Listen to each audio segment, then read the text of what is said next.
Hi guys, so welcome to my review of what I would call the heat of evolution. You've got the second version of Concussion, you've got Tauron Mark II, Nuts 2, Iron Ore 6, Androne 4000. So many different robots have led up to this. But first we're going to talk about Kegs. So I really like the team. It's the same guy who made Terra Turtle, so he likes his kind of like old school kind of just cobbled together machines.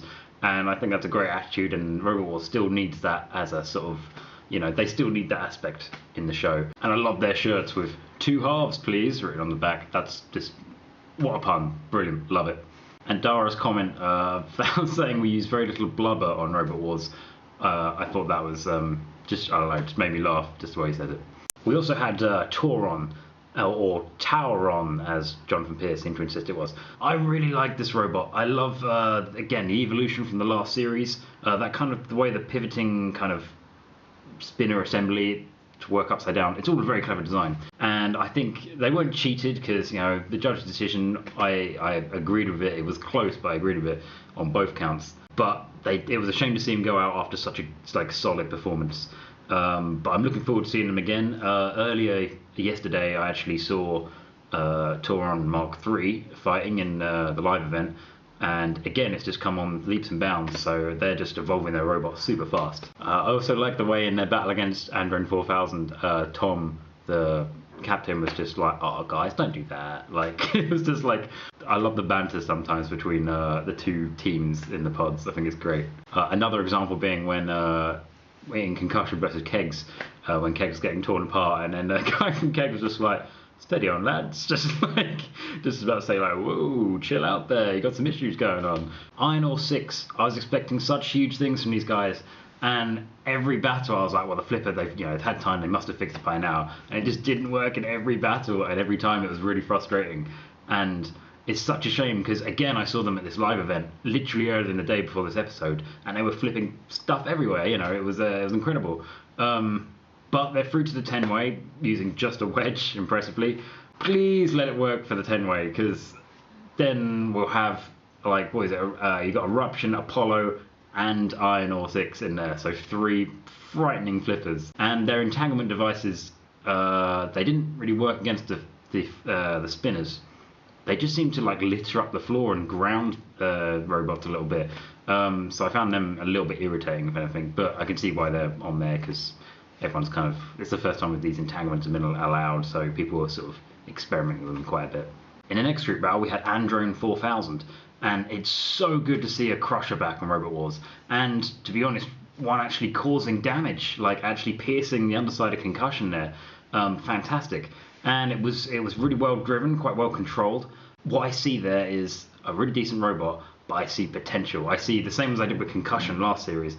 I can see like the foundations for an awesome robot. To use a Pokemon analogy, I see a Charmander right there. And then there was Concussion, and my god, that is an improved robot. Like, improved in every single way. Like, the drum spins up quicker, it's more powerful, it's heavier. The robot itself, the drive is stronger and better acceleration. The whole thing they've just gone to town on, and it really showed. It was getting those hits on Iron Ore, obliterating the Kegs. Really impressive performance. And to be honest, quite a shock they didn't win overall. But again, this 10-way is great, because all these robots where you're like, oh, it's a shame they've gone out, but you're like, but they haven't gone out. They're about to fight in a massive free-for-all. So it's good that we get to see them come back, like, still within the same series.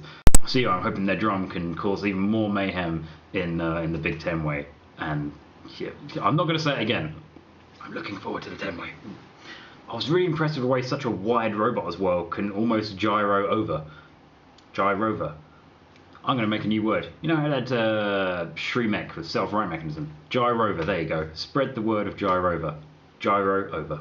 Anyway, yeah, I was impressed that, because it was so wide, and I thought, you know, you've got to be sort of a lot skinnier to do that, surely. But no, they were nearly doing it, and I think if it wasn't for the Nutbusters, then they probably would have managed that. They were also responsible for a moment that really made me laugh. Again, it's one of those anthropomorphic moments where they were on their back in the final and they're sort of going around, and then one of Nuts' mini-bots came up for it and just got hit by the drum and just fired out. But the way it did it was as if Concussion was there going, oh, I'm just trying to get upright, and then this thing came out, I was like, oh, get out of the way, I'm trying to get upright. It just, I don't know, something just really made me giggle about it, and it was great. I can't be the only one who finds those sorts of moments funny. And finally, Nuts 2. So as the captain says, Nuts isn't supposed to be a good robot, which I love. I think that's a great way to look at it. But my god, is it. Like, that melty brain is just the most intriguing. It's such a unique design. And my god, is it effective. Like, it proved it many times in this episode. It wasn't just fluke. They were kicking ass out there. I love the way that they've taken what is essentially from Series 8 a joke robot and been like, should we just design a new robot? No, let's just make this joke robot work. Like, that's a really cool way of looking at it. And the way they beat Androne 4000. I've seen less gory death scenes in Game of Thrones. Like, the way it was just like... Very unique way to kill a robot, that one. Impressive. I actually knew they won the heat because, like I say, seeing the finals, they were there. And for a while, because I assumed I was watching the finals because of the way it was working out. And suddenly Nuts 2 turned up and I was like, oh, maybe I'm not watching the finals then. But then the way all these episodes are playing out, I was like, no, Nuts 2 must be in the finals. So yeah, watching tonight's episode, I knew they won, but it was still fascinating to see how they got there. And yeah, just hats off. So there's a few specific moments I really enjoyed in this episode. All the Roboteers and Angela getting involved to work together to fix Androne 4000. That was really good. I enjoyed Jonathan Pierce's interesting description of dead metal. What happens when you cross a toaster with a creature from the Black Lagoon? It's dead metal. I mean, if you say so, Jonathan.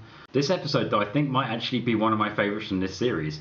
It wasn't the most destructive or whatever, but it had everything that I love about Robot Wars. It had destruction, it had evolved robots, it had the camaraderie, it had really decent fights with decent driving, it had house robot moments, it had humour, it just had everything that I adore about Robot Wars in one episode, and it was a really good balance of all of those things. So yeah, like I say, I think this is probably my favourite so far. Unfortunately, because it is a noble Robot Wars tradition, they'll be replacing next week's episode with some sport, so that'll all be set back a bit. But I've got a video, another competitor, remote control competitor, for you, so I'll put that up on Sunday so that you still get your Robot Wars fix. I care. I'm also going to have a short video on the live event that I saw, and I've got a couple of silly little videos and 3 fights from the final, which obviously I can't release yet. So yeah, there's a lot of stuff coming up from my channel, hopefully. Let me know any thoughts you had on the episode, guys. And also, let me know, does anyone know if Concussion can gyro over? Thanks as always for watching, guys, and I'll see you next week with a different type of video. Yes, we just established that.